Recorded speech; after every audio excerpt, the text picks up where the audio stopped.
Alarm bell సన్నగా చేస్తున్న చప్పుడుకి మెలకు వచ్చింది విన్నర్కు.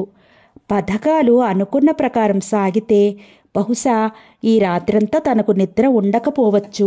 అంచేతే ఉదయం 8ంటికి బ్రేక్ఫాస్ట్ తీసుకున్న తర్వాత మళ్ళీ బలవంతాన నిద్రకు ఉపక్రమించాడు. బద్ధకంగా ఆవులించి టైం చూసుకున్నాడు. 1:30 అయ్యింది. స్టవ్ వెలిగించి కాఫీ కోసం నీళ్లు కెటిల్లో పోసి పెట్టాడు. అంగారక క్యాబిన్లోకి వెళ్ళి ట్రాన్స్మిటర్ ఆన్ చేశాడు. సరిగ్గా 1:05 సిగ్నల్ వచ్చింది. Success 1 calling, success 2 answer. Mike on చేసి సక్సెస్ 2 రిసీవింగ్, గో ఎహెడ్ అన్నాడు. అంతా రెడీగా ఉంది. Carry on with the plan. Okay, wish both of success roger. Transmitter off చేసి స్టవ్ దగ్గరకు వచ్చేటప్పటికి కాఫీ మరుగుతోంది. కొంత కాఫీ మగ్గులో పోసుకుని మిగిలింది ఫ్లాస్క్ నిండా పోశాడు. కాఫీ తాగి స్టవ్ ఆర్పేసి స్టవ్ని కెటిల్ని తను పడుకున్న క్యాంప్ కాటిని షాడోలో లోడ్ చేశాడు. అంతకు ముందు రోజే హై టైడ్ రావడం వలన బీచ్ నిండుగా నీరు వస్తే షాడోను తిరిగి జలప్రవేశం చేయించి లంగర్ వేశాడు. ఫ్లాస్క్ను, శాండ్విచెస్, బిస్కెట్లు ఉన్న ప్యాకెట్లను, ఒక ఇన్ఫ్లేటబుల్ రబ్బర్ డింగి, చిన్న సింగిల్ హార్స్ పవర్ మోటార్ ఇంజన్ను విమానం క్యాబిన్లో సర్దాడు. వించ్ ఆపరేట్ చేసి షాడో సెలూన్ మూత తీసేసి విమానంలోకి ఎక్కి కూర్చున్నాడు. మెల్లిగా ఇంజన్లో ఆన్ చేసి అంగారకను గాలిలోకి ఎగిరించి బీచ్ మీద దింపాడు. తిరిగి ఈదుకుంటూ మోటార్ బోట్ చేరుకున్నాడు. షాడోను స్టార్ట్ చేసి సముద్రంలో దాదాపు 200 గజాలు తీసుకువెళ్ళి ఇంజన్ ఆఫ్ చేశాడు. ఇంజన్ రెక్కలో నుంచి చిన్న టైం బాంబు తీసి క్యాబిన్ క్రింది హోల్డాల్లో బిగించాడు.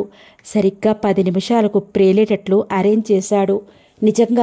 నిజానికి ఆ టైం బాంబ్ పెద్ద శక్తివంతమైంది కాదా, కానీ నౌక హోల్డ్ అడుగున మనిషి పట్టేంత కంత చేయడానికి ఆ మాత్రం ప్రేరుడు పదార్థం చాలు. మిగిలిన పని ఓడలోకి ప్రవేశించే సముద్ర జలాలు చూసుకుంటాయి. 100 గజాలు ఈది వెనక్కి తిరిగి చూశాడు. నీళ్లలో భళ్ళును ఏదో మునిగిన చప్పుడయింది.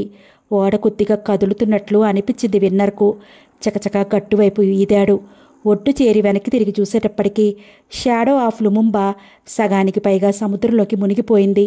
ల్యాండ్ ఐలాండ్ సముద్ర గర్భంలో షాడో గుర్తింపబడని ఓడగా చిరకాలం నరమానవుల కంట పడకుండా ఉండిపోతుందని విన్నర్కు తెలుసు. ఒడ్డుకు చేరగానే తడిసిన అండర్వేర్ తీసేసి ఇసుకలో పూడ్చిపెట్టాడు. అంతకుముందే సిద్ధంగా ఉంచుకున్న ఫ్లయింగ్ సూట్ చకచకా వేసుకున్నాడు. చిప్పర్లాగి హెల్మెట్ పెట్టుకున్నాడు. ఒక్కసారి అంగారక రెక్కల క్రింద, బెల్లీ క్రింద రాక్స్లో ఉన్న మిస్సైల్స్ని, బాంబ్స్ను, ర్యాకెట్లను పరీక్షగా చూశాడు. క్యాబిన్లోకి ఎక్కి అంగారక ఇంజన్ స్టార్ట్ చేశాడు. సరిగ్గా 2:15 అయింది. అంగారక రయ్యిన రాకెట్ల ఆకాశంలోకి లేచింది. షాడోను పొట్టన పెట్టుకున్న సముద్రం ప్రశాంతంగా ఉంది. నేరుగా మద్రాస్ తీరం వైపుకు దూసుకుపోయాడు విన్నర్. ఫుల్ సూట్, కళ్లకు బంగారు ఫ్రేమ్ అద్దాలు, seersucker boots, briefcase చకచక మద్రాస్ విమానాశ్రయ కస్టమ్స్ బొరియల్లోకి అడుగుపెట్టాడు Jayapandyan. Your name please? Dhawan, PK Dhawan అన్నాడు జయపాండ్యన్. పబ్లిక్ అడ్రస్ సిస్టంలో flight number 201 Madras to Tokyo via Kuala Lumpur and జకార్తాకు ఫైనల్ కాల్ ఇస్తోంది అనౌన్సర్. కస్టమ్స్ ఫార్మాలిటీస్ చకచకా జరిగిపోతున్నాయి.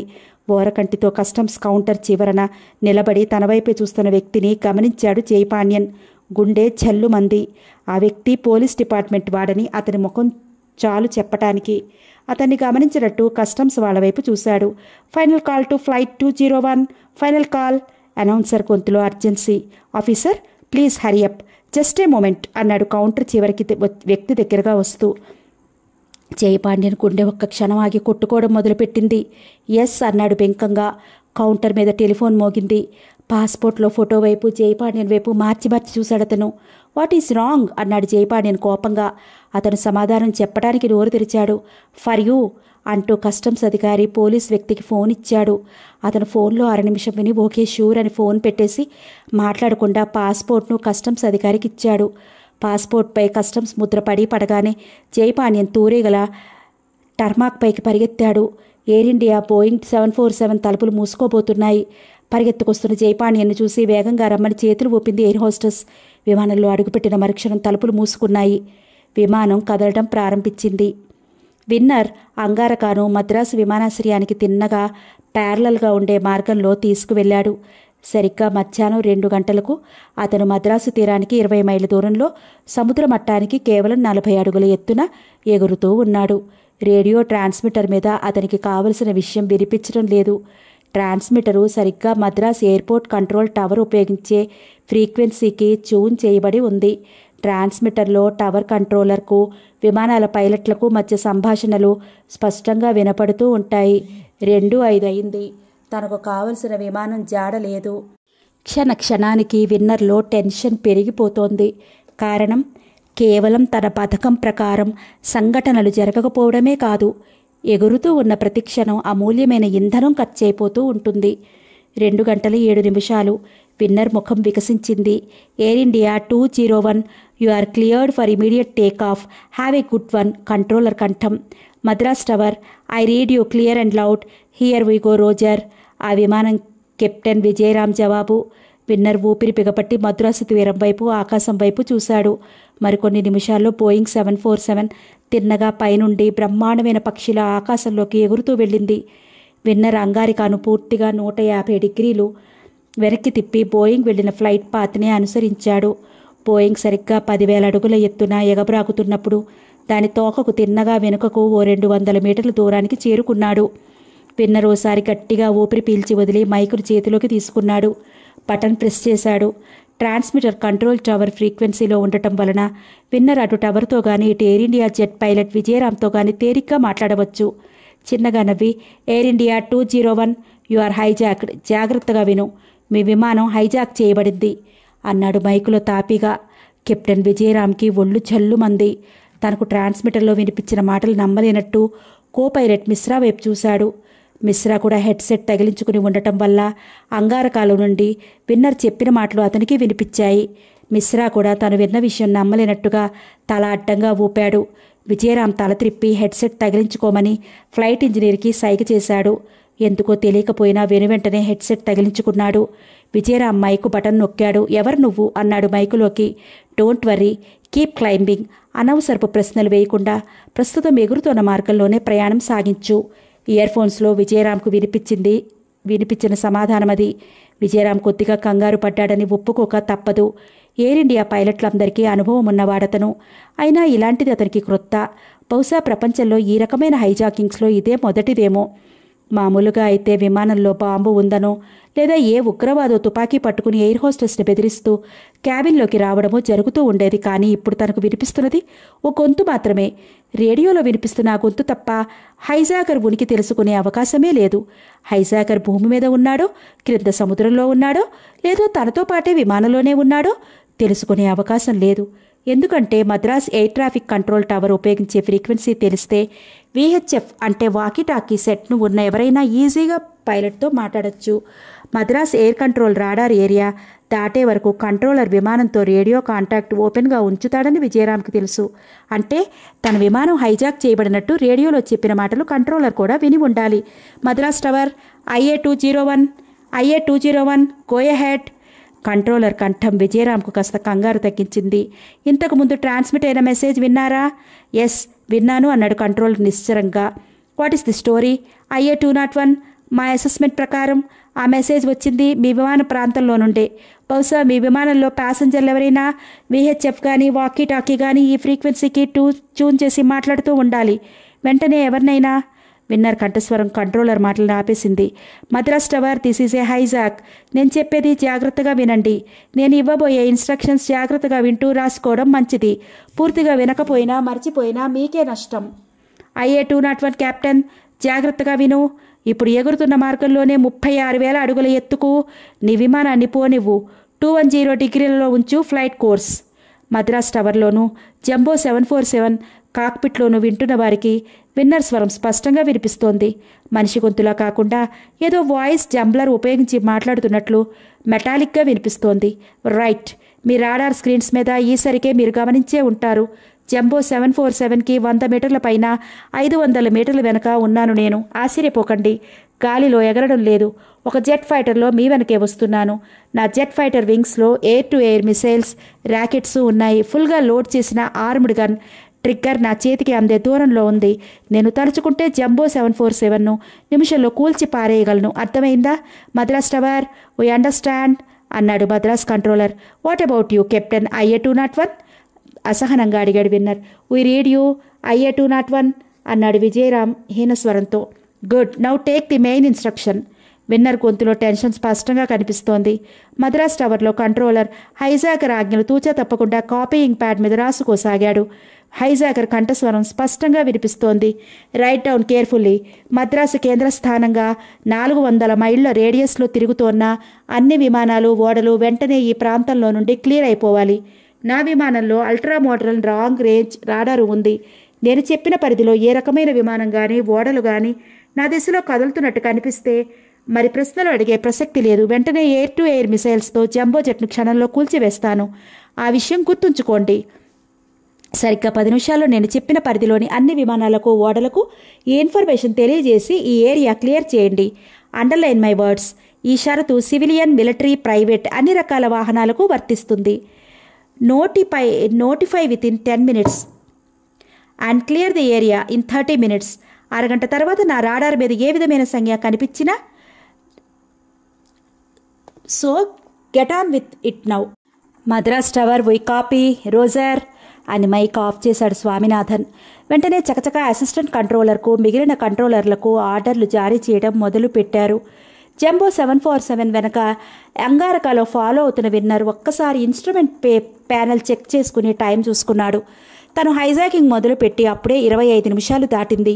IA 201, may I know the captain's name అడిగాడు. Captain Vijayaram. Very good captain Vijayaram. ఇక నుండి నన్ను షాడో ఆఫ్ జంబో అని పిలవండి. I'm very sorry about this position. కానీ తప్పదు. ఎవరు కంగారు పడకుండా చెయ్యవలసిన పనులు సక్రమంగా చేస్తే ఎవరికి ఏ ప్రమాదము ఉండదు అన్నాడు విన్నర్. ఐ హోప్ సో అన్నాడు విజయరామ్ మ్యాటర్ ఆఫ్ ఫ్యాక్ట్గా. గుడ్. విజయరామ్, నీకో ప్రశ్న. నీ ఫ్యూయల్ పొజిషన్ ఎలా ఉంది? ఇప్పుడు ఉన్న లెక్కల ప్రకారం ఇంకా నీ విమానం ఎంతసేపు ఎగురుతూ ఉండగలదు? జంబోలో విజయరామ్ గుండె ఒక క్షణం ఆగి కొట్టుకోవడం మొదలుపెట్టింది. షాడో వెయిటే మినిట్, గేజెస్ చెక్ చేసి చెప్తాను అని మైక్ ఆఫ్ చేసి మిగిలిన 2 ఆఫీసర్ల వైపు తిరిగాడు విజయరామ్. మిశ్రా కళ్ళు అప్పటికే చకచకా ఫ్యూయల్ గేజ్ రీడింగ్స్ నోట్ చేసుకుని మెదడులో లెక్క కట్టడం కూడా అయిపోయింది. 8, మ్యాక్సిమం 8:30 గంటలకు సరిపడా ఉందన్నాడు మిశ్రా. అయితే 6 గంటలని చెప్తాను. టోక్యో ట్రిప్ 5 గంటలు పడుతుంది. పైన సేఫ్టీ ఫ్యాక్టర్గా 1 గంట ఎక్స్ట్రా ఫ్యూయల్ ఉందంటే బిలీవబుల్గా ఉంటుంది. మనం అబద్ధం చెప్పినా వాడు నమ్ముతాడని నేను అనుకోను. నమ్మిన నష్టం లేదు. ఎందుకంటే 6 గంటలకు మించి షాడో విమానం కూడా ఆకాశంలో ఉండలేదనుకుంటాను. నాకు తెలిసినంతవరకు అంతసేపు గాలిలో ఎగరగల జెట్ విమానం ఇంతవరకు తయారు చేయబడలేదు అన్నాడు మిశ్రా. అవునన్నట్లు తలూపాడు వేణు. ఎందుకంటే 6 గంటల కన్నా వాడిని ఎక్కువసేపు మనతో పాటు ఎగురుతూ ఉంచి వాడి పెట్రోల్ అయిపోగానే తప్పించుకోవాలని మనం ఆలోచించితే అది అవివేకమవుతుంది. వాడి జెట్ ఫైటర్ 6 గంటల కన్నా ఎక్కువసేపు ఎగరలేకపోతే తనకు కావలసిందేదో ఆలోగానే సాధించుకుని పోతాడు. విజయరామ్ తల ఊపి మైక్ ఆన్ చేశాడు. Shadow, we got 6 hours fuel. మహా అయితే మరో 15 గంటో అరగంటో హేళనగా నవ్వాడు విన్నర్. డబ్బాలో మిఠాయి ఉండలు తీస్తుండగా పట్టుబడిపోయిన కుర్రాడి అవస్థ చూసి నవ్వే నవ్వు. It doesn't matter.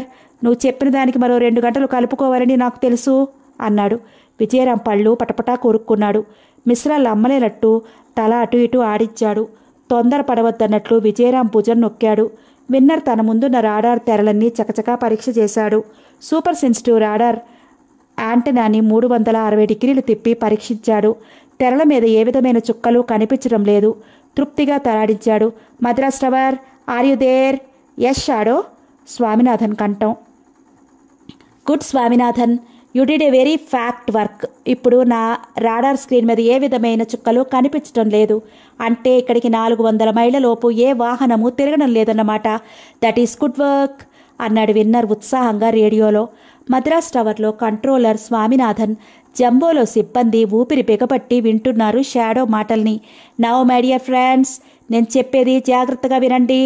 Madras tower, copy down my instructions carefully. ఇప్పుడు టైము 2:45 కావస్తోంది. సరిగ్గా 150 నిమిషాల్లో, అంటే 5:15 నిమిషాలకి 50 కోట్లు విలువ చేసే బంగారం, మార్క్ మై వర్డ్స్, 50 కోట్లు విలువ చేసే బంగారం మద్రాస్ ఎయిర్పోర్ట్ రన్వే మీద సిద్ధంగా ఉంచాలి. మద్రాస్ కంట్రోలర్ టవర్లో కన్సోల్స్ దగ్గర నిలబడిన సంభాషణ వింటున్న సిబ్బంది ఒక్క క్షణం ఊపిరి పీల్చటం మానేసి కుట్లప్పగించి వినసాగారు. స్వామినాథన్ మాత్రం నిశ్చలంగా ఒక్కొక్క మాట పొల్లు పోకుండా తన కాపీ ప్యాడ్ మీద రాసుకుంటూ పోతున్నాడు. ఈ బంగారం ఎక్కడి నుంచి తేగలమనే పిచ్చి ప్రశ్న నన్ను అడక్కండి. రిజర్వ్ బ్యాంక్ దగ్గర ప్రజల దగ్గర కొల్లగొట్టిన బంగారం చాలా మూలుగుతోందని నాకు తెలుసు. 50 కోట్ల రూపాయల విలువకు సరిపడే బంగారం అంటే ప్రస్తుతం మార్కెట్ రేటు కేజీ 80,000 చొప్పున లెక్క వేస్తే 6,250 కేజీల బంగారం అవుతుంది. బొంబాయి రిజర్వ్ బ్యాంక్ వాల్స్లో ఆ మాత్రం బంగారం సులభంగా దొరుకుతుంది. దొరక్కపోతే జంబో 201 కర్మ. చకచకా రాసుకుంటున్న స్వామి ఒక్క క్షణం ఆగాడు. షాడో, ఇంత బంగారం నువ్విచ్చిన టైంలో బొంబాయి నుండి ఇక్కడికి తేవడం అసంభవం. నీకు కావాలంటే ఆ విలువకు సరిపడే కరెన్సీ రూపాయల్లో కానీ విదేశీ కరెన్సీల్లో కానీ మద్రాస్ బ్యాంకుల్లో ఉంటాయన్నాడు. Shut up, Madras tower, don't argue. నేను చెప్పింది చెప్పినట్లు రాసుకుని ఇమీడియట్గా అధికారులకు తెలియచేయి. Now continue your notes. 6,250 కేజీల బంగారం బొంబాయి నుండి మద్రాస్కు 40 నిమిషాల్లో తేవచ్చు. 6 మెట్రిక్ టన్నుల బంగారం 4 సూపర్ సానిక్ జెట్ బాంబర్స్లో తేలిగ్గా బొంబాయి నుండి మద్రాస్ తేవచ్చు. విమానాల బాంబ్ ర్యాంక్స్లో ఈ బంగారపు దిమ్మలు పెట్టి తేలిగ్గా తీసుకురావచ్చు. అన్నట్లు ఈ 6,250 కేజీలు సగం 1 కేజీ దిమ్మల్లోనూ మిగతావి 5 కేజీల దిమ్మల్లోనూ సప్లై చేయాలి. Madras tower, am I clear? Winner గొంతులో పరిహాసం తొంగి చూస్తోంది. Yes Shadow, you are loud and clear అన్నాడు స్వామినాథన్ గొంతులో వణుకు కప్పిపుచ్చుకోవడానికి విశ్వ ప్రయత్నం చేస్తూ. వెరీ గుడ్, మరో 15 గంటలో మళ్ళీ పిలుస్తాను. అప్పటికి వర్క్ ఎంత ప్రోగ్రెస్ అయింది తెలియజేయి అన్నాడు షాడో మైక్ స్విచ్ ఆఫ్ చేస్తూ. ఢిల్లీకి 3 మైళ్ళ దూరంలో ఉన్న చిన్న సైనిక విమాన స్థావరంలో ఒక జెట్ విమానం చప్పుడు చేస్తూ దిగింది. ఒక మెటడర్ వ్యాను, ఒక మెర్సిడెస్ కారు విమానం దగ్గరికి శరవేగంతో పరుగులు తీసాయి. విమానంలో నుండి శవపేటికను ఒకదాని చకచకా మెటడర్ వ్యాన్లోకి లోడ్ చేశారు. శవపేటికతో పాటు ఇంటెలిజెన్స్ మనిషి వ్యాన్లో ఎక్కాడు. ముఖర్జీ ఎగిరి మెర్సిడెస్లో కూర్చున్నాడు. మరుక్షణం 2 మోటారు కార్లు ఢిల్లీలోని ప్రధానమంత్రి నివాసం వైపు పరుగులు తీశాయి. ప్రధానమంత్రి నివాస భవనం అండర్గ్రౌండ్ గ్యారేజీలోకి వెళ్లే వరకు ఆ కార్లు 2 ఎక్కడా వేగం తగ్గలేదు. గ్యారేజీలో ప్రధానమంత్రి కాచుకుని ఉన్నాడు. ముఖర్జీ మాట్లాడకుండా శవపేటిక మూత తెరిచాడు. పేటిక లోపలి వ్యక్తి కూడా ప్రధానమంత్రి పోలికే, కానీ ప్రధానమంత్రి కాదు, అతని dummy. Poor fellow, did he suffer much అన్నాడు ప్రధాని జాలిగా. నో, క్షణంలో ప్రాణం పోయింది అన్నాడు ముఖర్జీ. తల ఊపి మెట్లమ్మట పై గదిలోకి నడిచారు ప్రధాని. ముఖర్జీ గదిలోకి వచ్చి తలుపు మూశాడు. థ్యాంక్స్ ముఖర్జీ, నువ్వు ఆ డమ్మీ ఐడియా ఇచ్చుండకపోతే బహుశా ఆ పేటికలో నేను ఉండేవాణ్ణనుకుంటా అన్నాడు ప్రధాని. Just precaution, not my credit. అసలు ఈ హత్య పురిగల్పింది ఎవరనేది మనకు కావాల్సింది. ఏమైనా తెలిసిందా? బహుశా మరో అరగంటలో తెలియవచ్చు. వాడు ఉపయోగించిన రైఫిల్ దొరికింది. ఈలోగా అన్ని ఎయిర్పోర్ట్లు పాయింట్స్ ఆఫ్ ఎగ్జిట్స్ కవర్ చేయమని ఇన్స్ట్రక్షన్స్ ఇచ్చాను. ఇక ఈ విషయం బయట ప్రపంచానికి తెలియజేయాలా వద్దా అన్నదే మీరు నిర్ణయించాలి. తెలియజేయాలి, కానీ నా బదులు నా డమ్మీ చనిపోయాడని కాదు, నా మీద హత్యా ప్రయత్నం విఫలమైందని. వెంటనే పిఆర్ఓని పిలు అన్నాడు ప్రధానమంత్రి. మధ్యాహ్నం 2 గంటల ఇంగ్లీష్ వార్తల్లో ఆ వార్త విన్న ప్రజలు ఆశ్చర్యంలో మునిగిపోయారు.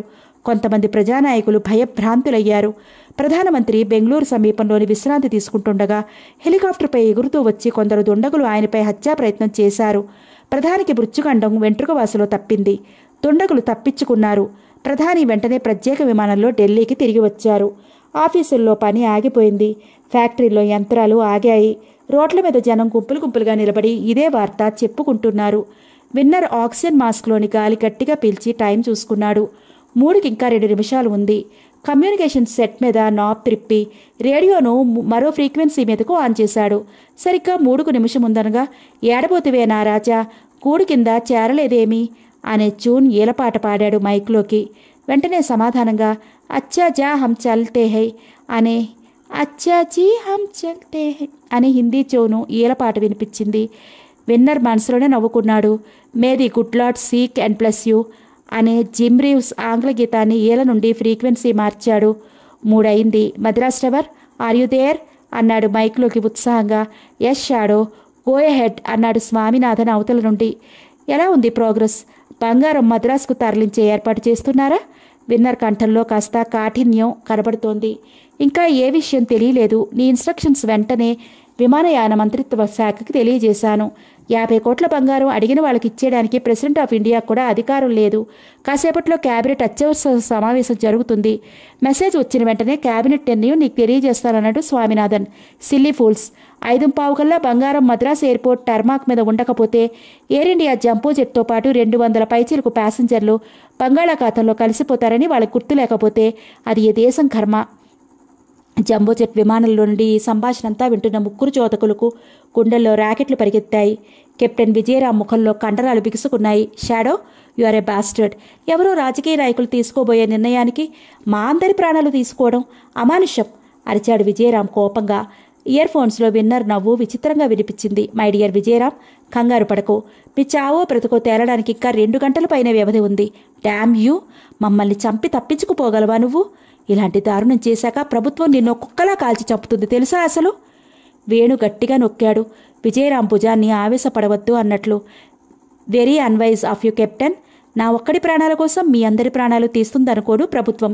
ఎనీహౌ, ముందు కార్యక్రమం చూద్దాం. మద్రాస్ టవర్ వింటున్నావా? Yes Shadow, I'm here. Good. Cabinet వాళ్ళు నిర్ణయం తీసుకునే లోపల మరో ఇన్స్ట్రక్షన్ రాసుకో. జాగ్రత్తగా ఏమాత్రం తేడా రాకుండా ప్రతి అక్షరం నోటు చేసుకో. ఓకే? ఓకే షాడో, ప్రొసీడ్ అన్నాడు స్వామినాథన్ చెమటలు కక్కుతూ. ఇప్పుడు నా వాచీలో 3 గంటల 2 నిమిషాలైంది. సరిగ్గా 3 గంటల 20 నిమిషాలకు mount road Kennedy book stall దగ్గర క్రిస్టియన్ ఫాదర్ ఒకతను వస్తాడు. సరిగ్గా సమయానికి మద్రాస్ పోలీస్ కమిషనర్ మరో 10 మంది సాయుధులైన పోలీసులతో మంచి రన్నింగ్ కండిషన్లో ఉన్న వ్యాన్తో సిద్ధంగా ఉండాలి. దయచేసి ఆ మనిషిని అరెస్ట్ చేయడానికి కానీ పట్టి బంధించడానికి కానీ ప్రయత్నం చేయకండి. అతను వేసుకునే అంగీ లోపల నడుము చుట్టూ బెల్టుకు డైనమైట్ అమర్చి ఉంది. అతను ఏమాత్రం బంధించాలని చూసిన క్షణంలో ఆ డైనమైట్ ప్రేరేలా చేయగలడతను. ఆ ప్రేలుడికి చుట్టుపక్కల 20 గజాల్లో ఏమీ మిగలదని గుర్తుంచుకోండి. అతని ఆజ్ఞల్ని కమిషనర్, అతని సాయుధ సిబ్బంది తూచా తప్పకుండా పాటించాలి. ఏం చేయాల్సింది అతను చెప్తాడు. ఆకాశంలో ఎగురుతున్న నాకు అతనికి సహకారం చేసింది లేనిది ఎలా తెలుస్తుందని పిచ్చి ఊహలు చేయకండి. సరిగ్గా 3:20కి అతని నుండి నాకు సిగ్నల్ రాకపోతే జంబూకు తోకపాకం కనిపించదని గుర్తుంచుకోండి. ఓకే, నువ్వు రాసుకున్న విషయం ఓసారి చదివి వినిపించు. షాడో ఆగాడు. స్వామినాథన్ శ్రద్ధగా లాంగ్ హ్యాండ్లో రాసుకున్న విషయం అంతా చదివి వినిపించాడు. Good. Now get on with the instructions. 5 నిమిషాల్లో ఏం జరుగుతున్నది చెప్పు అరిచాడు షాడో. షూర్ షూర్ అన్నాడు స్వామినాథన్. అప్పటికే టవర్లో వచ్చి నిలబడిన ఇంటెలిజెన్స్ డిపార్ట్మెంట్ మనుషుల్ని, పోలీసుల్ని రమ్మని సైగ చేస్తూ కేబినెట్ సమావేశం ప్రారంభమైంది. 12 మంది కేబినెట్ మంత్రులు టేబుల్ అటు ఇటు కూర్చుని ఉన్నారు. టేబుల్ హెడ్ వైపు ప్రధాని కూర్చున్నాడు. సాధారణ ఉపోద్ఘాతం ఏమీ లేకుండానే ప్రధాని మాట్లాడటం ప్రారంభించాడు. ఈ అత్యవసర సమావేశం ఎందుకు ఏర్పాటు చేశానో మీకు ఇంతకు పూర్వం టెలిఫోన్లోనే తెలిసి ఉంటుంది. మొదటిది, నా మీద హత్యా ప్రయత్నం. రెండవది, మద్రాసు నుండి టోక్యో వెళ్తున్న మన జంబోని ఎవరో జెట్ ఫైటర్తో వెంబడిస్తూ హైజాక్ చేయడం. హెలికాప్టర్ మీద ఎగురుతూ వచ్చి నన్ను చంప ప్రయత్నించారంటే ఇందులో విదేశీ గూఢచారుల కుట్ర, వారికి మన దేశంలో అధికారమో పలుకుబడో ఉన్న వ్యక్తుల సహకారం ఉందనే విషయం నిర్వివాదాంశం. మన ఇంటెలిజెన్స్ మనుషులు, స్పెషల్ బ్రాంచి వాళ్ళు ప్రస్తుతానికి దేశంలో నుండి పెట్ట కూడా బయటికి పోకుండా కాపలా కాస్తున్నారు. బహుశా దీనికి కారణమైన వ్యక్తుల గురించి మొదటి క్లూ మరో కాసేపట్లో తేలుస్తుందని ఇంటెలిజెన్స్ వాళ్ళు అన్నారు. ప్రధాని ఒక క్షణం ఆగి అందరి ముఖాల్లోకి పరీక్షగా చూశాడు. మన ప్రధానిని హత్య చేయబోరడం ప్రజాస్వామ్యాన్ని హత్య చేయడం లాంటిది. ఈ చర్యను తీవ్రంగా ఖండిస్తూ వెంటనే ఓ తీర్మానం చేయాలి మనం అన్నారు మంత్రి గారు. మంత్రివర్గం అంతా తీర్మానాన్ని ఏకగ్రీవంగా ఆమోదించింది. ఇది CIA కుట్ర అనడంలో సందేహం లేదు అన్నాడు ఈ మధ్య రష్యా పర్యటించి వచ్చిన మరో మనిషి. ఎవరా మాట అన్నది? రష్యా KGB వాళ్లే ఇలాంటి పనులు చేయడంలో సిద్ధహస్తులు అన్నారు హోంమంత్రి మండిపడుతూ. Non sense. అసలు దేశీయ ఆంతరంగిక భద్రత 1000 కళ్లతో కాపాడవలసింది నువ్వు. ఇలా జరగడానికి కారణం హోమ్ మినిస్ట్రీ అసమర్థతే. ఈ విద్రోహ చర్యకు బాధ్యత నీదే కనుక నువ్వు వెంటనే రాజీనామా చేయాలి అన్నారు హోంమంత్రి. అంతే కిట్టని మరో మంత్రి. తన సహచరుల వైపు తీవ్రంగా చూశాడు ప్రధానమంత్రి. ఫ్రెండ్స్, కీచులాటలకు సమయం కాదిది. దేశంలో పోలీసు శాఖలన్నీ ఈ హత్యా ప్రయత్నం వెనుక రహస్యాన్ని బోధించటానికి కృషి చేస్తున్నాయి. ప్రస్తుతానికి నాకొచ్చిన ప్రమాదమేమీ లేదు. తిరిగి ఇలాంటి సంఘటన జరగకుండా మన సెక్యూరిటీ చీఫ్ పథకాలు తయారు చేస్తున్నారు. అంతవరకు తగిన రక్షణ లేకుండా ఎవరూ పబ్లిక్ మీటింగ్స్కి వెళ్లడం కానీ మీ ఇల్లు వదిలి రావడం కానీ చేయకండి. మంత్రులందరూ ప్రధాని చెప్పే విషయం శ్రద్ధగా వింటున్నారు. ఇంకా జంబో హైజాకింగ్ విషయం. గుర్తు తెలియని మనిషొకడు మధ్యాహ్నం 2 గంటలకు టోక్యో వెళుతున్న జంబోని జెట్ ఫైటర్ ఒక దానిలో వెంటాడి హైజాక్ చేశాడు. సాయంత్రం 5:15 లోపున 50 కోట్ల విలువ చేసే బంగారం అంటే దాదాపు 6,250 కేజీలు మద్రాస్ ఎయిర్పోర్ట్లోకి చేర్చకపోతే జంబోని తన ర్యాకెట్లతో కూల్చేస్తానని బెదిరిస్తున్నాడు. ఆ జెట్ ఫైటర్ ఎవరిది? మన దేశందేనా లేక విదేశీ శక్తులెవరిదైనానా? అడిగాడు మంత్రి. ఆ జెట్ మన దేశంది మాత్రం కాదని ఖచ్చితంగా తెలుస్తోంది. మన దేశపు ఎయిర్ ఫీల్డ్లకు సంబంధించి ఎయిర్ ఫోర్స్ జెట్స్ అన్నీ ఆయా బేసుల్లోనే మార్గ మధ్యలోనే సురక్షితంగా ఉన్నాయి. హైజాకింగ్ సంగతి తెలిసిన వెంటనే మన మిలిటరీ ఇంటెలిజెన్స్ వాళ్ళు మన ప్లేన్స్ అన్నిటినీ చెక్ చేశారు అన్నాడు డిఫెన్స్ మినిస్టర్. జరిగిన విషయానికి నా బాధ్యత ఏమీ లేదు, మీరెవరూ నా రాజీనామా కోరకండి అన్న ధోరణిలో. నిజమే, ఆ జెట్ మనది కాకపోవచ్చునని ఇంటెలిజెన్స్ వాళ్ళు అంటున్నారు. జంబో టేకాఫ్ చేసిన ఓ నిమిషానికి ల్యాండింగ్ చేసిన మరో ఎయిర్ ఇరాన్ విమానం పైలట్ జంబో వెనకే పైకి ఎగబ్రాకుతున్న జెట్ని చూశాడుట. ఏదో క్రొత్త రకం విమానంలా ఉందని అన్నాడుట అతను. మన ఆర్మీ ఇంటెలిజెన్స్ వాళ్ళు ప్రస్తుతం అతన్ని డీబ్రీఫ్ చేస్తున్నారు అన్నాడు హోంమంత్రి. Okay, that is the news. ఇప్పుడు మన ముందున్న ప్రశ్న ఒక్కటే, హైజాకర్ అడిగినట్లుగా బంగారం ఇవ్వడమా వద్దా అని అన్నాడు ప్రధాని. బంగారం ఇవ్వకుండా ఆ హైజాకర్ని పట్టుకోవడం సాధ్యం కాదా? బహుశా యాంటీ ఎయిర్క్రాఫ్ట్ గన్తోనో సర్ఫేస్ టు ఎయిర్ మిసైల్తోనో వాడి విమానాన్ని కూల్చివేయడం కుదరదా? ఇది ఫైనాన్స్ మంత్రి ప్రశ్న, తెలివి తక్కువ ప్రశ్న. అలా చేసే అవకాశం ఉంటే ఈ సమావేశం అనవసరం. డైరెక్ట్గా మిస్సైల్తో చివరి క్షణంలో ర్యాకెట్ పేల్చినా జంబో తుత్తయ్యలవుతుంది. అదే కాక పొరపాటున గురిలో ఒక్క అంగుళం తేడా వచ్చినా మిస్సైల్ జెట్టుకు బదులు జంబోకు తగులుతుంది డిఫెన్స్ మినిస్టర్ అన్నాడు. మరో విషయం, వాడు అంత బంగారాన్ని ఏ విధంగా తీసుకెళ్తాడన్నది ఇంతవరకు చెప్పలేదు. ఎయిర్పోర్టుకు చేర్చమన్నాడు అంతే. చేర్చినంత మాత్రాన నష్టమేముంది?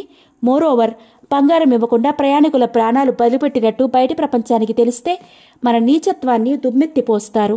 దుమ్మెత్తిపోయడం కాదు, అపోజిషన్ వాళ్ళు రివల్యూషన్ తెచ్చి మనల్ని పబ్లిక్గా ఉరితీస్తారు అన్నారు వ్యవసాయ మంత్రి. ప్రధానమంత్రి ప్రక్కనే ఉన్న ఫోన్ మోగింది. అందరూ భయంగా ఫోన్ వైపు చూశారు. ప్రధాని ఫోన్లో 2 నిమిషాలు విని గుడ్ వర్క్, నిమిషం కన్నా పట్టదు అని ఫోన్ పెట్టేశాడు. వెల్ జెంటిల్మెన్, నన్ను హత్య చేయాలని ప్రయత్నించిన వాడిని పట్టుకోవడం కోసమైనా ఆ జంబోని సురక్షితంగా దింపక తప్పదు. What do you mean? Home minister ప్రశ్న. ఆ అసాసిన్ హైజాక్ చేయబడిన జంబోలో ఉన్నట్లు నన్ను చంపడానికి ఉపయోగించిన రైఫిల్ మీద వేలిముద్రలు పట్టి కనుక్కున్నారు స్పెషల్ బ్రాంచ్. సో 50 కోట్ల బంగారం హైజాకర్కి ఇవ్వడానికి మీకెవరికి అభ్యంతరం ఉండదనుకుంటాను అన్నాడు ప్రధాని. లేదన్నట్లు తల ఊపారు అందరూ. సరిగ్గా 3:15 బాంబే ఎయిర్పోర్ట్లో 4 సూపర్ జెట్ ఛాంబర్లలో బంగారపు దిమ్మల లోడింగ్ మొదలయ్యింది.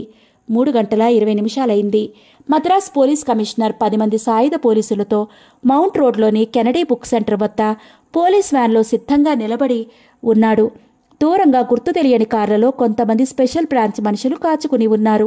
రివ్వున ఓ టాక్సీ వచ్చి పోలీస్ వ్యాన్ ప్రక్కన ఆగింది. క్రిస్టియన్ మిషనరీలా తెల్లటి పొడుగాటి అంగి, బవిరిగట్టం, నెత్తిమీద ఫెల్ట్ హ్యాట్ పెట్టుకున్న వ్యక్తి ఒకడు టాక్సీలో నుండి పెద్ద మూటతో కిందకి దిగాడు. కమిషనర్ అతన్ని నోరు వెళ్లబొట్టి చూశాడు. కమిషనర్ని దగ్గరికి రమ్మన్నట్టుగా సైగ చేశాడు ఆ వ్యక్తి. సాయుధ పోలీసులు అందరూ అతని పొట్ట దగ్గర అంగలో నుండి బయటికి కనిపిస్తున్న ఎలక్ట్రిక్ స్విచ్ లాంటి దాన్ని వైపు మంత్రించబడిన వాళ్లకు మళ్ళీ చూస్తున్నారు. కమిషనర్ దగ్గరికి రాగానే అతని మీదకి వంగి చెవిలో, వెంటనే ప్యారిస్ కార్నర్కి వెళ్ళాలి.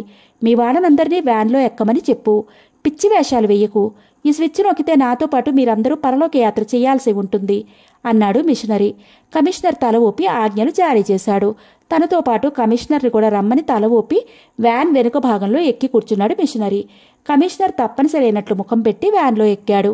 మిషనరీ తన చేతిలోని పాకెట్ సైజ్ రేడియో ట్రాన్స్మిటర్లో ఏదో ఈలపాట వేశాడు. పోలీస్ వ్యాన్ 10 నిమిషాల్లో ప్యారిస్ కార్నర్ చేరుకుంది. నేషనల్ గ్రిన్లే బ్యాంక్ ముందు వ్యాన్ ఆపిచ్చాడు మిషనరీ. గబగబా కమిషనర్ చెవిలో చెప్పాడు. కమిషనర్ కుదరదు అన్నట్లు తల ఆడించాడు. మిషనరీ తన పొట్ట దగ్గర స్విచ్ వైపు, చేతిలో రేడియో వైపు చూపించి ఏదో అన్నాడు. కమిషనర్ చకచకా ఆజ్ఞలు జారీ చేశాడు. మరుక్షణం సాయుధ పోలీసులందరూ బ్యాంకులో చొరబడ్డారు. పోలీసుల వెనక కమిషనర్ రివాల్వర్ బయటికి తీసి మిషనరీతో పాటు లోపలికి నడిచాడు. మిషనరీ తెచ్చిన మూటలోని పెద్ద పెద్ద ప్లాస్టిక్ సంచులు 2 పోలీసుల చేతుల్లో ఉన్నాయి. పోలీసులను చూసి బ్యాంకు గార్డులు బెత్తరపోయి నిలబడ్డారు. బ్యాంకు గార్డును లోపలికి లాగి తలుపు వేసి చకచకా సేఫ్టీ వాల్ట్ వైపు నడిచారు పోలీసులు. 60 మంది పోలీసులు తుపాకీలతో బెదిరిస్తూ ఉంటే మిగిలిన 4 చకచకా వాల్ట్లోని కరెన్సీ కట్టల్ని 4 ప్లాస్టిక్ సంచుల్లో కుక్కసాగారు. బ్యాంక్ మేనేజరు, సిబ్బంది నోట మాట లేక కంటి చూపు లేనట్లు నిలబడిపోయారు. పోలీసుల ఆధ్వర్యంలో జరుగుతున్న ఈ అఘాయిత్యం చూసి 4 బ్యాంకు బ్యాగులు నిండగానే చాలన్నట్టు కమిషనర్కి సైగ చేశాడు మిషనరీ. తారుమారైన తమ ఉద్యోగ బాధ్యతకు గొర్రెల్లా మూలుగుతూ పోలీసులు 4 సంచులతో వ్యాన్లో ఎక్కారు. పోలీస్ వ్యాన్ తిరిగి మౌంట్ రోడ్ వైపు దూసుకుపోయింది. What is this? పోలీసులు ఇలా బ్యాంక్ దోపిడీలు చేస్తుంటే ప్రజలకు దిక్కేమిటి? వ్యాన్ వెళ్లగానే మద్రాస్ రేంజ్ ఐజీ మీద విరుచుకుపడ్డారు Grindlays bank manager. Wait a minute minister, ఎంత పోయింది? ఐజీ గొంతులో ఎక్కడో చిరునవ్వు. ఎంత? గుండె పగిలిపోతుంది. 30 లక్షల హార్డ్ క్యాష్, నంబర్ నోట్ చేసుకునే వ్యవధి కానీ, వాటి మీద ఏమైనా గుర్తులు పెట్టే అవకాశం కానీ లేకపోయింది. దాదాపు అన్ని యూజ్డ్ నోట్స్ తిరిగి ట్రేస్ చేయగల అవకాశం తక్కువ. బ్యాంక్ మేనేజర్ మొత్తుకుంటున్నాడు. డోంట్ వర్రీ, ప్రభుత్వం కాంపెన్సేషన్ ఇస్తుందిలేండి అని ఐజీ ఫోన్ పెట్టేశాడు. జంబో జెట్లోని ప్రయాణికుల స్థితి అయోమయంగా ఉంది. మద్రాస్ ఎయిర్పోర్ట్ వదిలి గంట దాటినా ఇంకా తీరంలోనే గుండ్రంగా తిరగడం విమానయానంలో అనుభవం ఉన్న ప్రయాణికులకు అర్థం కాలేదు.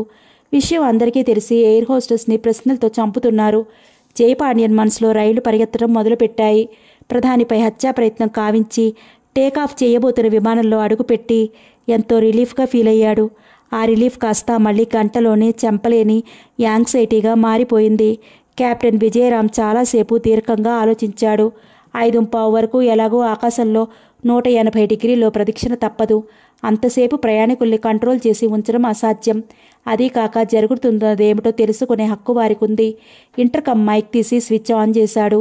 మళ్లీ క్షణం ఆలోచించి స్విచ్ ఆఫ్ చేసి కో పైలట్ను కంట్రోల్ తీసుకోమని చెప్పి క్యాబిన్లో నుండి మెయిన్ ఈజిల్లోకి నడిచాడు. కెప్టెన్ని చూడగానే ప్రయాణికులందరూ క్షణం నిశ్శబ్దమయ్యారు. Good evening ladies and gentlemen, I am your captain Vijayaram అన్నాడు విజయరామ్ ఉపోద్ఘాతంగా. Captain, what the hell going on? అరిచాడో ప్రయాణికుడు. శాంతించమన్నట్లు చేతులతో సైగ చేశాడు విజయరామ్. డియర్ పేట్రన్స్, కాస్త ఆందోళన కలిగించే వార్త చెప్పవలసి వచ్చినందుకు చింతిస్తున్నాను. మన విమానాలని గుర్తు తెలియని జెట్ విమానం ఒకటి వెంబడిస్తూ మనల్ని హైజాక్ చేసినట్లు బెదిరిస్తోంది. 5:15 లోపున 50 కోట్ల బంగారం ఇవ్వకపోతే ర్యాకెట్లు పేల్చి మన జంబోని కూల్చేస్తానని బెదిరిస్తున్నాడు హైజాకర్. హైజాకర్ అడిగిన మొత్తాన్ని ఇవ్వటానికి ప్రభుత్వం ఒప్పుకుంది. డియర్ పేట్రన్స్, కాస్త ఆందోళన కలిగించే వార్త చెప్పవలసి వచ్చినందుకు చింతిస్తున్నాను. మన విమానాన్ని గుర్తు తెలియని జెట్ విమానం ఒకటి వెంబడిస్తూ మనల్ని హైజాక్ చేసినట్లు బెదిరిస్తోంది. 5:15 లోపున 50 కోట్ల బంగారం ఇవ్వకపోతే రాకెట్లు పేల్చి మన జంబోని కూల్చేస్తారని బెదిరిస్తున్నాడు హైజాకర్. హైజాకర్ అడిగిన మొత్తాన్ని ఇవ్వటానికి ప్రభుత్వం ఒప్పుకుంది. ఆ మొత్తం హైజాకర్ చేతికి రాగానే మనం తిరిగి ప్రయాణం సాగిస్తాం అన్నాడు విజయరామ్ ఒక్కొక్క మాటని స్పష్టంగా పలుకుతూ. విమానంలో నిశ్శబ్దం ఘనీభవించింది. తను చెప్పిన వార్త ప్రయాణికులందరినీ షాక్ చేసిందని తెలుసు విజయరామ్కు. Take it easy folks, we will be okay అన్నాడు జాలిగా. వెనక వరుసలో ఎవరో స్త్రీ వెక్కి వెక్కి ఏడవటం మొదలు పెట్టింది. This is Shadow calling, Madras tower, are you there? సరిగ్గా 3:45 మైక్ ఆన్ చేశాడు Winner. Yes Shadow, I am here. Swami కంఠం. Take 1 more instruction, carry on. నేను కాపీ చేసుకుంటున్నాను. Air force amphibian seaplane. ఎక్కడిది అని అడగొద్దు. గిండి బేస్లో అలాంటి విమానం ఒకటి ఉందని నాకు తెలుసు. ట్యాంక్స్ నిండా ఫ్యూయల్ పోసి 4:10 కల్లా మద్రాస్ ఎయిర్పోర్ట్లో సిద్ధంగా ఉండాలి. Understand? Yes, I read you. Good. Bombay నుండి సూపర్ సానిక్స్ వచ్చేవేళ ఎప్పుడు? సరిగ్గా 5ంటికి ఎయిర్పోర్ట్కి వస్తాయి. రైట్స్. సరిగ్గా నార్త్ నుండి 240 వివో నుండి ఎయిర్పోర్ట్ అప్రోచ్ అవ్వమని చెప్పు. నా రాడార్ స్క్రీన్ మీద వాటి మూమెంట్స్ వాచ్ చేస్తూ ఉంటాను. ఏ మాత్రం ఈ 2 విమానాల ప్రాంతాలకు వస్తున్నట్లు తోచినా జంబోని కూల్చి పారేస్తాను. ఓకే? ఓకే, అర్థమైంది. గుడ్ అన్నాడు విన్నర్. మిషనరీ చేతిలోని రేడియో ఫ్రీక్వెన్సీకి నాబ్ డైల్ చేస్తూ కల్నల్ కపూర్ నుదుటి మీద చెమట ధారగా కారుతోంది. అతనికి ఎదురుగా కూర్చున్న వ్యక్తి అతన్ని తీక్షణంగా చూస్తున్నాడు. ఆపరేషన్ సక్సెస్ఫుల్ కాకపోయినా ఆ పాండ్యర్ గాడు తప్పించుకుపోయేవాడే బాస్. కానీ ఆ హైజాకర్ వల్ల కొంపలు అంటుకున్నాయి ఇప్పుడు. విమానం మద్రాస్కు తిరిగి రాకపోయినా కౌలాలంపూర్లో వాడు దిగగానే ఎయిర్పోర్ట్ పోలీసులు అరెస్ట్ చేస్తారు అన్నాడు కపూర్ చెమట తుడుచుకుంటూ. ఎస్, ఎక్స్పర్ట్ షూటర్ అని జైల్లో నుంచి తెచ్చావు వాణ్ణి. ఇప్పుడు వాడు దొరికితే తీగలాగితే డొంకంతా బయటపడుతుంది. నీకు నాకు ఉరి తప్పదు. ఆ జంబో టోక్యోకి వెళ్లే ప్రసక్తి లేదు. సాయంకాలం 5:15 వరకు ఇక్కడే ఉంటే ఫ్యూయల్ చాలదు. తప్పనిసరిగా వెనక్కి తెచ్చి ఫ్యూయల్ నింపి పంపిస్తారు. అంటే పాండ్యన్ను మద్రాస్ ఎయిర్పోర్ట్లోనే అరెస్ట్ చేస్తారు అన్నాడతను. Are you sure? ఎస్. ఇక నేను నీకు చెప్పవలసిందేమీ లేదనుకుంటాను. అర్థమైంది సార్. మరొక విషయం, ఎయిర్పోర్ట్లో మొదట జయపాండ్యన్ను గుర్తుపట్టి ఆపబోయాడు ఒక ఇంటెలిజెన్స్ మనిషి. చివరి క్షణంలో మనవాడు ఆ ఫ్లైట్లో వెళ్లేవాడిని ఎవరినీ అరెస్ట్ చేయొద్దని చెప్పడంతో ఆగిపోయాడు. వాడే జయపాండ్యన్ ఆ విమానంలో ఉన్నట్లు చెప్పింది. వాడిని అధికారులు డీబ్రీఫింగ్కు పిలవకముందే మనం కలుసుకోవాలి. ఎస్ సార్, అలాగే సార్ అన్నాడు కపూర్ త్వరగా బయటికి నడుస్తూ. పోలీస్ వ్యాన్ మౌంట్ రోడ్లోకి రాగానే వ్యాన్ను తిన్నగా బొమ్మిడియార్ జ్యువెలర్స్ షాప్ వైపు నడపమని చెప్పాడు మిషనరీ. బొమ్మిడియార్స్ జ్యువెలర్స్ సౌత్ ఇండియాలో పెద్ద వజ్రాల వ్యాపారులు. వాళ్ళ షోరూం ఒక్కటే 2 కోట్ల రూపాయలకు ఇన్సూరెన్స్ చేశారని చెప్పుకుంటారు. మిషనరీ పద్ధతి రెండవసారి ప్రత్యేకంగా పోలీసులకు వివరించవలసిన అవసరం లేకపోయింది. కమిషనర్ మాట వింటూనే ఉత్సాహంగా అందరూ షాపులో జొరపట్టారు. షాపు గుమ్మాని 4 పోలీసులు, లోపల 2 పోలీసులు రైఫిల్స్తో కాపలా కాస్తుంటే బిత్తరపోయి చూస్తున్న కస్టమర్స్ని, ప్రొపరేటర్ని, సేల్స్మెన్ని ఎగతాళిగా చూస్తూ అరల్లోని వజ్రాలు, నగలు, కెంపులు, ఇతరములైన రాళ్లు సంచుల్లో నింపారు పోలీసులు. పావుగంటలో 2 సంచులు నిండాయి. ఇక చాలన్నట్లు కమిషనర్కి సైగ చేశాడు మిషనరీ. నిమిషంలో అందరూ వ్యాన్లోకి ఎక్కి కూర్చున్నారు. మరు నిమిషంలో పోలీస్ వ్యాన్ ఎయిర్పోర్ట్ వైపు పరుగు తీసింది. Madras tower, this is Shadow calling పిలిచాడు Winner. I'm here Shadow. Good. మరో 5 నిమిషాల్లో మా మిషనరీ పోలీస్ వ్యాన్లో ఎయిర్పోర్టుకు వస్తున్నాడు, కమిషనర్తో సహా. ఆ వ్యాన్ తిన్నగా టర్మార్క్ మీదకు వెళ్లే ఏర్పాటు చెయ్యి. ఆల్ రైట్ అన్నాడు స్వామి ప్రక్కనే మరో కన్సోల్ దగ్గర సంభాషణ వింటున్న ఎయిర్పోర్ట్ సెక్యూరిటీ చీఫ్కు సైగ చేస్తూ. మద్రాస్ టవర్, మరో విషయం, ఆ సీ ప్లేన్కు ఏ రకమైన రాడార్ పరికరాలు అమర్చడం మంచిది కాదని చెప్పావా? Of course it is clean. Good. ఇక నుండి ప్రతి క్షణం కన్సోల్ దగ్గరే ఉండు. ప్రతి 5 నిమిషాలకు ఇన్స్ట్రక్షన్స్ ఇస్తాను. జంబో, ఆర్ యు దేర్ పిలిచాడు విన్నర్. ఐఆమ్ లిజనింగ్ షాడో అన్నాడు Vijayaram. Good, keep listening. Winner గడియారంలో 5:05 అయింది. పోలీస్ వ్యాన్ తిన్నగా ఎయిర్పోర్ట్ టార్మాక్ మీద సిద్ధంగా ఉన్న యాంఫిబియన్ సీప్లేన్ దగ్గర ఆగింది. యాంఫిబియన్ సీప్లేన్ నీటి మీద గాలిలోనూ నడిచే ఆధునిక విమానం. నిజానికి 2వ ప్రపంచ యుద్ధంలోనే ఇలాంటి విమానాలను జర్మనీ తయారు చేసింది. మిషనరీ డైరెక్షన్తో వ్యాన్లోకి తెచ్చిన ప్లాస్టిక్ సంచులన్నీ, కొన్ని బంగారపు దిమ్మల్ని సీప్లేన్లో లోడ్ చేశారు. హ్యాండ్ ట్రాన్స్మిటర్లోకి మళ్లీ ఈలపాట వేశాడు. అటు నుండి రిప్లై రాగానే కమిషనర్ని దగ్గరకు రమ్మని పిలిచాడు. నేను మళ్లీ ఓ అరగంటలో తిరిగి వస్తాను. అప్పుడు మిగిలిన బంగారపు దిమ్మల్ని తీసుకువెళతాను. మొత్తం 6 టన్నుల బరువు ఈ ప్లేను మొయ్యలేదు. ఎంత లేదన్నా మరో 2 ట్రిప్పులు వెయ్యాలి. సో నేను మళ్లీ వచ్చే వరకు ఆ బంగారపు దిమ్మెల దగ్గరికి ఎవరినీ రానియకండి అన్నాడు రహస్యంగా. కమిషనర్ ఆనందంగా తల ఊపాడు. సీప్లేన్లో ఎక్కి ఇంజన్ స్టార్ట్ చేశాడు మిషనరీ. టైం 6:15 కావస్తోంది. అప్పుడే చీకటి పడుతోంది. ఎయిర్పోర్ట్ అంతా లైట్లు వెలిగాయి. లైట్ వెలుగులో తలతల్లాడుతూ మిగిలిపోయిన 5 టన్నుల బంగారాన్ని జాలిగా చూసి సీప్లేన్ను ముందుకు పోనిచ్చాడు missionary. Hello Madras tower. Yes, I'm here. Seaplane ఇప్పుడు బయలుదేరుతుంది. రాడార్పై దాన్ని ట్రాక్ చేసే ప్రయత్నం చేయకండి. లేదు, అలాంటి ప్రయత్నం చేయడం లేదు. Okay jumbo, you keep circling. ఈ బాధ మరో 1.5 గంట మీకు తప్పదు. ఆల్ రైట్ అన్నాడు విజయరామ్. ఎదురుగా ఉన్న జంబో నుంచి మెల్లగా స్పీడ్ కట్ చేసి అంగారకను క్రిందకు దింపసాగాడు విన్నర్. ఓ 100 అడుగులు క్రిందకి దిగగానే సడన్గా జెట్ను సముద్ర మట్టానికి 30 అడుగుల ఎత్తుకు సరున డ్రైవ్ చేసి పాండిచేరి వైపు తీసుకుపోసాగాడు. రాడార్ స్క్రీన్ని తీక్షణంగా చూస్తున్న కంట్రోలర్ స్వామినాథన్ కనుబొమ్మలు ముడిపడ్డాయి. ఇప్పుడు స్క్రీన్ మీద జంబో ఒకటే చుక్కలా కనిపిస్తోంది. అంగారక చుక్క కనిపించడం లేదు. క్షణంలో షాడో ప్లాన్ అర్థమైంది స్వామినాథన్కి. మై గాడ్, ది చీట్స్ అరిచాడు స్వామినాథన్. ఆ బంగారం కోసం తిరిగి వచ్చే ఉద్దేశం లేదు ఆ మిషనరీకి. బంగారం కేవలం ఒక తెరగా ఉపయోగించి ఆ కరెన్సీ, వజ్రాలు పట్టుకుపోయాడు. వాడు అటు స్లీప్లేన్ మీద వెళ్ళిపోగానే జంబో వెనక జెట్ కూడా కనిపించడం లేదు. Come on move. వెంటనే ఆ బంగారం తెచ్చిన సూపర్ సానిక్స్ను ఆ సీప్లేన్ వెళ్లిన వైపు పంపండి. కానీ అప్పటికే అంగారక సీప్లేన్ ఆ ప్రదేశం దాటి 10 నిమిషాలు దాటిపోయింది. మద్రాసుకు 100 మైళ్ళ అవతల సముద్రపు ఒడ్డున 5 మైళ్ళ దూరంలో తిన్నగా నీటి మీదకు అంగారకాను దింపాడు విన్నర్. కాక్పిట్లో నుంచి మోటారు, రబ్బరు డింగి బయటికి తీశాడు. పై డోరు తెరిచి నిలబడ్డాడు. విమానం నీటి మీద ఆగగానే ఇంజిన్ ఆఫ్ చేశాడు. CO2 షెల్ ఒకటి తెరిచి రబ్బర్ డింగిని నింపాడు. దానికి మోటార్ అమర్చి దానిపైకి ఎక్కాడు. అప్పటికే విమానం నీటిలో సగం మునికింది. విన్నర్ బోట్ స్టార్ట్ చేసి 10 గజాలకు యువతలకి రాగానే కాక్పిట్లో నీళ్లు ప్రవేశించాయి. ఆలోగా సీప్లేన్ని కరెన్సీ, వజ్రాలు ఉన్న ప్లాస్టిక్ సంచులతో సహా సముద్రపు ఒడ్డు దాదాపు 50 అడుగుల లోతున ఉన్న రాతిలోయలో ముంచేశాడు మిషనరీ. కరెన్సీ అంతా ప్లాస్టిక్ బ్యాగ్స్లో ఉండడం వల్ల తడుస్తుందని భయం లేదు. మెల్లగా ఈదుకుంటూ ఒడ్డును చేరుకున్నాడు. మరో 10 నిమిషాలకు దూరంగా రబ్బర్ డింగి కనిపించింది. టార్చి వెలిగించి సిగ్నల్ ఇచ్చాడు మిషనరీ. ఇప్పుడు అతను మిషనరీలా లేడు. నిక్కర్ స్పోర్ట్స్ షర్ట్ వేసుకున్నాడు. ప్రొఫెసర్ పిలిచాడు విన్నర్ ఒట్టుకు వస్తూ. కంగ్రాచులేషన్స్ మై బాయ్ అన్నాడు ప్రొఫెసర్ రామన్న కెప్టెన్ విన్నర్ను కౌగిలించుకుంటూ. Air India jumbo Madras airport runway మీద ఆగింది. ఒట్టు నుండి నీటిలో పడిన చేపల్లా ప్రయాణికులు విమానంలోంచి బయటపడ్డారు. విమానం నుండి జైపాండ్యం దిగి ఎయిర్పోర్ట్ వైపు అడుగు వేశాడు. ఎక్కడో సైలెన్సర్ అమర్చిన టెలిస్కోపిక్ రైఫిల్ పేలింది. జైపాండ్యన్ గుండెల్లో బుల్లెట్ దిగి కుప్పలా కూలిపోయాడు. అదే సమయంలో ఆ రోజు మధ్యాహ్నం ఎయిర్పోర్ట్ డ్యూటీలో ఉన్న ఇంటెలిజెన్స్ శాఖ మనిషి కారు ప్రమాదంలో మరణించాడు. ప్రధానమంత్రి వర్గ సహచరుడొకడు కల్లల్ కపూర్తో ఆనందంగా విస్కీ గ్లాస్తో చీర్స్ చెప్తున్నాడు. మర్నాడు ప్రొఫెసర్ రామన్న కెప్టెన్ విన్నర్ మారు పేర్లతో పాస్పోర్ట్లతో హాంకాంగ్ వెళ్ళిపోయారు. సమాప్తం.